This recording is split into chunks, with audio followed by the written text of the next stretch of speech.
and salutations, and welcome to Reading Between the Lines. I am your host, the Water Dog, and today we're going to be talking about the contesting rule. But before I do that, man, I want to talk to you about the big event we got going on over here in Vidor, Texas. It's the Dance Macabre 3, and it's going to be December the 3rd through December the 7th. We got a lot of events going on. I'm just going to kind of highlight those events for you real quick. Wednesday, December the 3rd, we're going to have a fun little webcast session with Darby Keeney, and we're going to have Darby and the Water Dog is what it's going to be called, and we're going to be talking about timing and all that good stuff, and just have a nice little webinar for you. And then we'll be playing, some casual stuff all night that Wednesday night as well. And so it's going to be a lot of fun. So I love casual play. If anybody knows me, I'm a big casual fan, so I want to play as much casual as I can. And it's going to be a chance to do that. And then Thursday, we're going to follow it up with more casual play. It's going to be Oust the Water Dog. You can get you an Oust the Water Dog card. And we're going to play all day and all night Thursday. The nice thing about, coming to play with us is I own the store. And so we're open for however late I want to stay open. So don't beat me, okay? Lose. Keep me happy. Keep the night going. Then Friday. We've got the Prince Conclave at 11. We're going to meet with Prince and talk about, 2026, kind of like what we did last year, and just kind of get some information and just chit chat. And I'm going to have some lunch that I'm going to provide. Me and my brother at the Lyons Den store will provide lunch for everybody that's coming out there for Friday. And then at 12 o'clock, we're going to have our first tournament, the first dance, a standard constructed tournament. It'll last 2 rounds and a final. And then we're going to have a second tournament that night. We're going to do a draft tournament, okay? And we're looking at drafting things like 3rd edition, Gehenna, Black Hand, and I think there's another pack thing that we're going to do, but there's going to be several packs involved into that. And so if you like drafting, it's going to be a fun draft event. And then Saturday, we're going to have the Gulf Coast Roast. That's right, man. It's going to be the final leg of the Gulf Coast Roast 2, and that's going to be 3 rounds and then a final. And then on Sunday, the last day, December 7th, we're going to do the Gulf Coast Roast Final, because the top 5 players from the Gulf Coast Roast Grand Prix will play that event. And then when that event's over, somewhere right up there at 1 o'clock, we're going to do our final tournament. It'll be another standard tournament, 2 rounds and a final. So the Gulf Coast Roast, along with the Dance Macabre number 3, the big event, brother, December the 3rd through the 7th, out here in Vidor, Texas, here at my store at the Lyons Den. So I hope to see you coming out. Come do it to it, brother. All right, gang. Also, please do me the kind favor of hitting that subscribe button. It means a whole lot to me, and I appreciate it. All right. Before I kind of get started today, I'm just going to state a couple of things. Number one, if you hear a noise in the background, that's the air conditioner, because it's 110 degrees in Texas right now. Okay?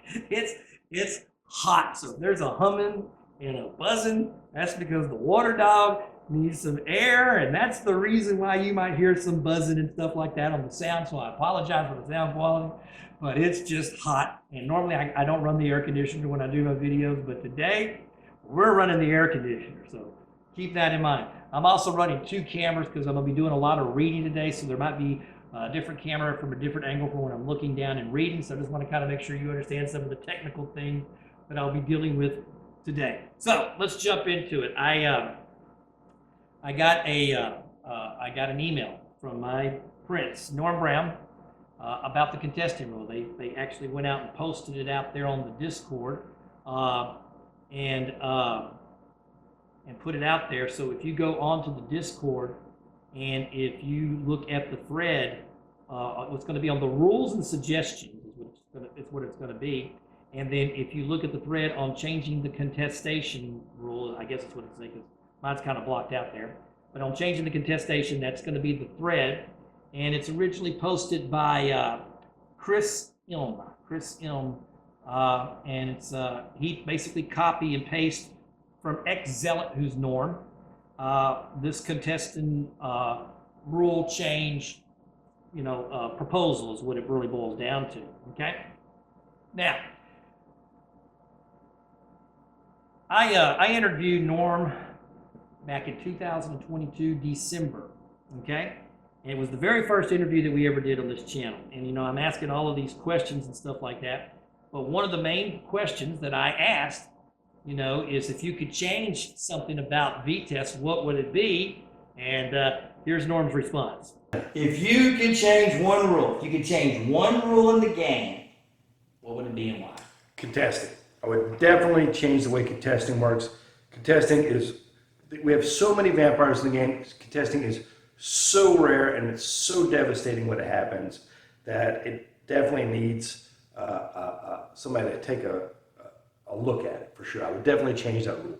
So this has been on his plate for years. Okay, it's been on his plate for years. If you want to go and look at the full interview, it's going to be episode 22 on my channel, Norm Brown interview, episode 22, and that's where you will find that particular interview. And so this has been on his plate. So he then sends out this proposal, okay? And we're just going to look at the proposal. So I'm going to do some reading at first and everything else. Now, as I go through some of this proposal, I want to give you a full disclosure about me, okay? Number one, I have loyalties, okay? Norm Brown is my prince, and I still play that role-playing mentality. He's my liege lord. So there might be some bias in there. I am going to pre-state my bias. He's my prince. That's how it rolls for me, okay? But that does not mean that I cannot be objective. So one of the things I am going to do is I'm going to look at this proposal as objectively as possible. If I see something that I think is subjective, you know, because a lot of times if you're making a proposal, things really should not be subjective. It really should be objective as possible. And then I will let you know that, and we'll try to scratch that out and say, no, I'm going to dismiss that because it's too subjective of a point that you're trying to make, okay? So we'll kind of break down the proposal, break down the thoughts behind all of that stuff. And then I'll tell you if I fully like the proposal, and then I will then give you a suggestion that I might have, that if I was in charge of making rules, if I get to make rules, what would my proposal be? Now, before I get into all that, here's my big disclaimer. I am doing this for fun. Really is. I'm doing this for fun. I like to argue as much as the next game. Once again, I do think, and because I've said this before, whenever I've had complaints, and I've viewed my complaints on this channel, I will say this again as I said it before when I issued my other complaints. These are small things overall to me. They're small things. I know it's not small to other people, but to me they're little things because the game is so great. And the good thing is because we've got everybody really starting to come back, and we're getting a bunch of new players. Well, you're going to get into discussions like this, and this is one of the reasons why I love one of the things that Hugh stated here. Let me find this quote because I think this was a great quote by Hugh. There it is. Okay, and I love this because you got because I just got through saying small things, and another person says, "Where's this coming from?"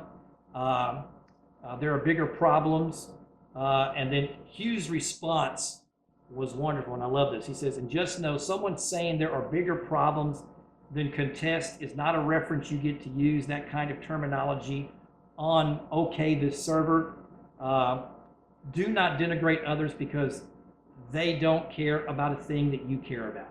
I love it. I love that last part right there because we're talking about the CEO of the company, Black Chantry, okay? And we're talking about a process. And I love the fact that Hugh, as the CEO, is willing to allow people to have the discussion, pro and con, and that every opinion is valid. That's when you've got a company exec that does that, that's wonderful. Okay? And so he's basically telling everybody, do not validate or unvalidate someone else's opinion just because you think that the issue is not that important. I just got through saying, I don't think the issue is all that important overall in the grand scheme of things. It doesn't mean that it's not important to them. And for Norm, this has been on his plate for a long time, okay? And so, I'm in full support of anybody that wants to make a change. Now whether or not you get everybody on board with the change, that's a whole other different thing. But I do appreciate the fact that Hugh, as a representative of the company, is, hey, if you don't like something, you can simply, say I don't like it, and if you want to make the change, he wants to have the conversation. Hey, I'll be honest with you. When I was asked to do the spoiler videos, they told me openly, Kelly, criticize it. If you disagree with something, you criticize it. If you need to be negative, you be negative. We want the criticism. And how often do you get that from companies? Okay? This isn't Donald Trump we're dealing with. Okay? We're dealing with somebody who's actually got a rationale and a business perspective. And so I just do want to state that I appreciate that coming from you. When I read that statement, I was like, yeah, that's the way you want a CEO to respond to me. Anyway, that's my point of view. All right. Second thing is yeah, this is all my point of view. Now, whether you want to agree with my point of view, that's up to you. I'm just giving you my point of view. It's my channel, so I get to give you my arguments. I get to tell you what I think. It's my channel, so there you go. So anyway, I got all that out of the case. Let's actually get down to the proposal. We've done all the groundwork, and so now we can actually get into the stuff. So what is it that we are looking at? So here's the statement. By the way, they sent out a link, for a Google question, one of those Google forms, but they also made a change to it. So I'm actually going to go to the original proposal, and then I will go to the changed proposal, which is what you will see on the Google form, and I will put that link down there in the comment section for you as well. So here we go. When you have a new product and new players, and the enthusiasm for the game is high, if you new players contest their initial vampire, currently this is going on with Akata lasombra, then it is one player automatically loses the game. Then it is a negative playing experience that is most common with new players who have limited collection, like it is their first deck. Old players who have vast collections can build around it. It is bad for several reasons. So now he's going to list the reasons, and so we're going to look at them, and then I will tell you if I think it's subjective or objective, and here we go. Number one, it is arbitrary. I'm kind of in between. I can say that can be an objective reason, so I can say we can validate that it is arbitrary. Number two, it is unfun. Now that I believe is definitely subjective. You can't decide what is fun for somebody else, and so I think that excuse number two, you can just take that off the table, because what is fun for me and what is fun for somebody else could be completely different things. Okay, and so I've used contesting as an advantage before when I've played. Definitely as an advantage, especially mid to late game, because you can put a vampire into play and take somebody's vampire off the table, and all of a sudden you've got a bigger advantage than they do because they were counting on that vampire staying on the table. So what is fun? I think that right there is a subjective thing. Number three, it takes you out of a long game, 2 hours of doing nothing. Possible. It can possibly do that. And so I will say, yeah, that could be an objective thing. Number four, it adversely impacts new players who have limited choices on which deck to play. Yes, I can see that, understanding that viewpoint, so I can say, yeah. Number five, it gives the game a bad reputation for being all of the above, which leads to a reputation for being cliquish and elitist. That I believe is subjective. I'm gonna just I'm not gonna take that. I don't think that is an objective opinion on that. I think that that's really subjective, and so I don't really see where you could get. I just don't see that a valid point. So I'm going to look at that as being a subjective point. So I would not include number 5 on the proposal list. Number 6, reduces player power. Contesting the vampire forces both players to expand resources, blood, actions, etc. to maintain the contest, weakening their ability to play other cards and potentially hindering their overall strategy. Okay? Yeah, I can see that. Number 7, stalls the game. Contesting can significantly slow down the pace of the game as players are forced to repeatedly invest in their contest rather than advancing their own game plan. I don't believe that's, I think that it goes to subjective. Number 7, stalling the game is, how fast you play is how fast you're going to play. Okay? And so it doesn't matter if you're taking time to discuss contesting or if you're taking time to evaluate resources. You're doing that the entire game anyway. So I think that falls more under a subjective point of view. And so I would not include number 7 in the argument. Okay. Number 8, Unbalanced resources use. The resources spent on contesting such as blood might be more effectively used for other actions like playing additional minions, enacting political actions, or strengthening existing vampires. Well, I mean, that's a truism. Because the whole game is about pull and the ability to use pull. And if you're spending money, if you're spending pull, contesting, yeah, it's going to limit what you can and cannot do because you're going to be playing with less pull. I understand the argument. I'll throw that into the objective category. Number 9, potential for stalemate. Contesting a vampire can create a stalemate situation where neither player can gain a significant advantage, leading to a frustration and prolonged game. It does have potential for a stalemate, but I think that is really very, very small because typically speaking, as long as I've been playing this game, contesting either helps one player or hurts one player. That's it. I mean, you're either going to get helped by it or you're going to get hurt by it. More times than not. Okay? And so I could see that as a point, but I think that's the stalemate thing I think is kind of small. Number 10, not always effective. While contesting can be a valid tactic for unique equipment or actions, it's not always the most effective way to deal with vampires, especially when there are other options available. Okay? I remember when I was playing in Mississippi and I was playing my Toreador deck. My predator was Brad Cashdollar, and I had gotten out Diana, okay? He went ahead and got out a couple little low-cap vampires, okay? And I was trying to get out a second vampire, and as soon as I got my second vampire out, he then brought Diana out, contested, took my Diana off of the table, and I was in a very weak position, and he was able to crush me in about 6, maybe 7 turns and take me off the table. So, it can be a valid strategy. Not always effective, but can be effective. And once again, I think that falls into the hands of the players that are playing it. So I kind of lean kind of in the middle on this one. This one's kind of a tough one for me. But since he's saying not always effective, we can go with the objective on that. Number 11, specific concerns.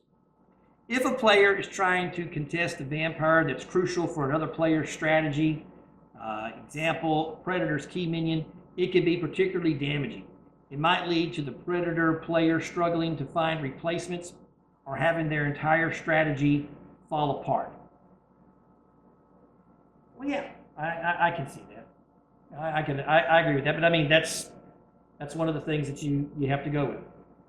Finally, it states, but out of those reasons, being a barrier for entry for new players is the most significant and hurts the growth of the game more than anything else. So, does it become a barrier for new players? Yeah, I can see that. If you're playing in a tournament and the new players are going to be, literally, all my guys for the most part, when they play in the tournament, they're playing an E5 deck. Now, I've got some of my guys who've been playing now for a little over a year, and they've branched out to, playing a little bit of everything. Some of these guys are, they're playing an unnamed deck, or, they're playing a Salubri deck, and, they're playing a Group 4 Nosferatu combat deck. I've seen them, that type of thing. So there's branching out once they've been there. But, I've always been on the side, if you've known anything about me, and you've ever watched this channel, I'm always on the side that rules should be for new players. And if you're making a rule, it should be designed to bring in new players. More than anything else, that should be the key. Does the rule help new players? Veteran players, I'm not worried about. If you're a veteran player, you can play whatever rules on the table. If you're a really good player, you can play whatever rules on. You may not like the rules, but you can play whatever rule is on the table. Okay?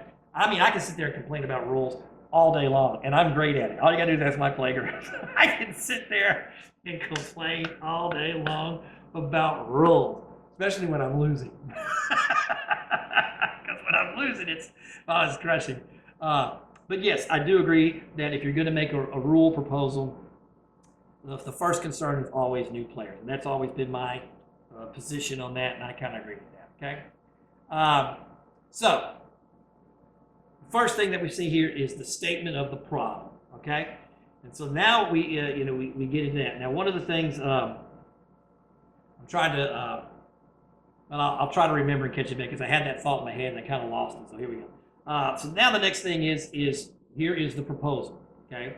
So this is the original proposal before it has been adapted. So I do want to look at the original proposal first, and then we can go and look back at the adapted because I think that information is always good. So here we go. New contesting rule. The change to contesting crypt cards that I suggest is the following. Unless otherwise noted, crypt cards are unique. When two or more of the same crypt card are moved into play, those crypt cards contest. If you would influence a unique crypt card into play, you may choose to do one of the two things to contest the crypt card. So he's going to give you two options. Okay. So for example, if I got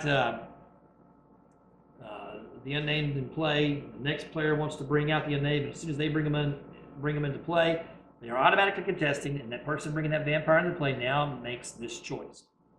Number one, you pay the pool to contest each unlock phase, but the vampire remains controlled and may play as normal. So as long as during the unlock phase you pay a pool, you're playing the vampire as normal, as written on the table. Nothing else takes place. That's what takes place. Okay? Number two, you move the top card of your crypt to your uncontrolled region. You move all of the blood on the contested card among the crypt cards in your uncontrolled region as you see fit.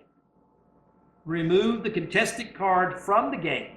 If any of these uncontrolled crypt cards have blood on them equal to or greater than their capacity, then you may choose to influence them into play in your ready region. So, if I bring out the unnamed and the unnamed's out on the table, I can then take the 10 blood that's on the unnamed, okay, or the 10 pool, I should say, 10 pool that's on it, okay. I'm going to get rid of the unnamed card. I'm going to flip a crypt card, and then I can then distribute that 10 any way I want to amongst the new crypt cards, okay. And if I have enough on one of those vampires to put it into play, I can put it into play, okay. All right. So those are the two original proposals. Okay, those two are the original proposals. All right. Now, after hearing all of that, then we get a new contesting rule 2.1. And we get these two suggestions now. Here we go. This is the change to the first proposal. The first one is just simply pay a pool during the unlock and play as normal. This is the new change. All players flip the contested crypt card face down. Boom. You pay the pool to contest each unlock phase. When you do so, flip your contested crypt card face up. Boom. And players flip their contested crypt card face down if they have one that's faced up. Bam. Okay, so before I kind of move forward, let me kind of get this in play. Somebody's got an unnamed into the play. I bring my unnamed into play. Okay? I hope that I'm reading this right. I pay a pool.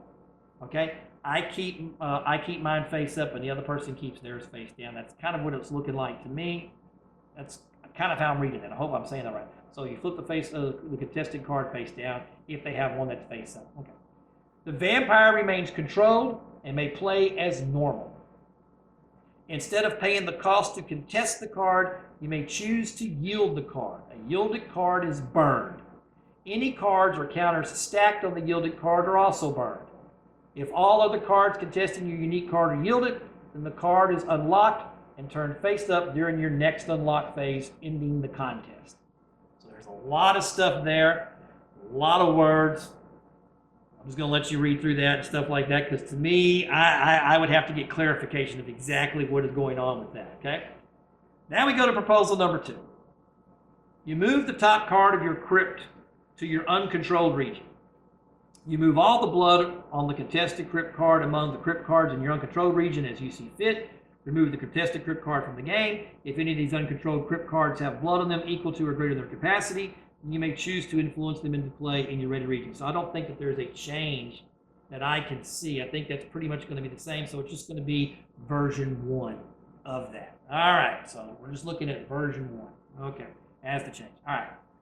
Well, on the second one, on the new change, I don't like the new change for number because number one's too complicated. I don't want to have to get involved with it. To me, that's just too complicated. It's too wordy. I like simplicity. If there's anything you know about me at this particular point, I like simplicity. I like the original version a lot better, the original number one version over this version. I don't like the corrected version. I like it very simple. Boom. So if I had to choose between those two recommendations, I choose the first proposal, and I like the one where you're doing that, where you're just paying the one pull during your unlock phase for contesting. It's just going to cost you a pull and call it a day. Okay? All right. Now that's the proposals and everything else. Now, the one thing that I think you have to ask yourself as a player or anything else playing this is, number one, do you need a new contesting rule? So if you agree with needing a new contesting rule, that's going to be the first thing. So that's when you can really argue the point. If you don't think you need a new contesting rule, if you think the contesting rule currently is fine, and there are plenty of arguments for it. I mean, I think the number one reason is to keep people from playing the same deck. You know, and I think that that's a valid reason. I don't think there's anything wrong with that, but I think that's going to be the number one reason is you don't want everybody coming in there and playing a gang deck. You know, you just don't want everybody playing a gang deck. You don't want everybody playing, you know, a Bruja, you know, wall deck, okay, where they're just unlocking. They're anarchs all day long and just blocking, okay. And so you just don't want everybody playing the same deck. I get that argument, okay. So the first thing you have to decide is the change absolutely needed, okay, okay. And the second thing is does it affect new players, okay. So where does the water dog stand on all this? Number one for me is I understand both sides of the argument. If I'm going to lean to one way or the other, I'm going to lean on making the change because I'm always going to lean on the side of new players. And if I think anything can help a new player play the game and be able to be involved in the game, then I'm all for that. I always think that when you're making rules and when you're making cards and when you're doing all this type of stuff, it needs to be about the new player, period. Always. It's the same reason when I did my video over Asher tablets and stuff like that. If Asher tablets, you know, is an unfair advantage, then I'm always siding with the new player. We can always do a reprint. We can get rid of the card, reprint it, and put the new rule change on it, which is exactly what they did, and they made it cost effective for everybody to go out and get new Asher tablets, which I think is wonderful. And so I'm all about that, okay? Now, if I was to write the rule, if you're saying, Water Dog, you've got the power, and you get to make a contesting rule, how would you do it? The first thing you have to ask yourself, what do you really want to do with a contesting rule? And when I look at the contesting rule, I've always looked at it, this is your punishment. There's a penalty for you trying to bring out the same vampire. Okay? There's got to be a penalty. And so the first thing is I have to look at that is you have to make the rule in some way, shape, form, or fashion punitive. Okay? The other thing is if you're going to make something punitive, it still needs to be fair. Punitive and fair. Okay? Now, this is how I've always kind of looked at it and the way that I would do it. I believe that if you bring another vampire into play and they contest, you're in the unlock phase, you're going to pay a penalty. And that penalty is two things. You're going to pay a pull, and the contesting vampire loses a 1. That's it. You're going to pay a pull, contesting vampire loses a 1. If it's the other player's turn, they're going to pay a pull, and the contesting vampire is going to lose a blood. If you can't pay a pull and pay a blood, your vampire's burned. Don't want to pay the pull, don't want to pay the blood, then the vampire's burned. I just think that the penalty, needs to be out there because the one thing I want to see take place is I want to see communication. Because I still think that you can talk around contesting. And I don't want you to not be able to have the vampire. But the reason why I don't like the second portion of this is because when I look at the second portion of the suggestion is I believe that that's a way to cycle your crypt And I don't think that you should get an advantage for a rule that's designed to be punitive, because the rule is supposed to be punitive. And to me, being able to cycle your crypt and move your crypt and be able to take that pull and make decisions, because now you can take that pull and you can have 2 vampires come out instead of 1 vampire come out. You know, you can take that. Now, I couldn't get the unnamed out, okay? But I can get these 2 vampires out, you know? I can get 2 vampires out, these 2 small cap vampires. I can get 2 hordes out, for example, okay? And so I think that there's ways to, to turn that into an advantage, where there's an advantage to contesting. And I don't want there to be an advantage. I think that the idea of contesting is to be punitive, okay, and go from there. Now, if you wanted to make a second rule, if I got to make a second rule about it, that once one of the contesting vampires has no blood on it, they are burned. You could do something like that. That vampire is burned. If it has no blood, it's burned. And that removes it from the game, because it has no blood. Because you're fighting for dominion over that particular vampire. So those are my suggestions, okay? Like I said, I looked at the proposal. I like the proposal. If the proposal passed, I'm all on board. Let's play it, okay? If, there's going to be somebody that comes up with a better alternative and people want to side with that alternative, I'm all for that. If you want to side with my alternative, I'm all for that too. I'm game for anything. Like I said, to me, I'm not swayed dramatically either way, but if I have to lean one way or the other, I'm going to lead with we do need to make the change, because I do agree with Norm 100%. It will help new players. And if you can ever make a rule that's going to help new players, I'm all for that. 100%. Okay? Folks, I appreciate you watching, man. Whole bunch I appreciate, man. This is the Water Dog, reading between the lines. Y'all take care. Bam!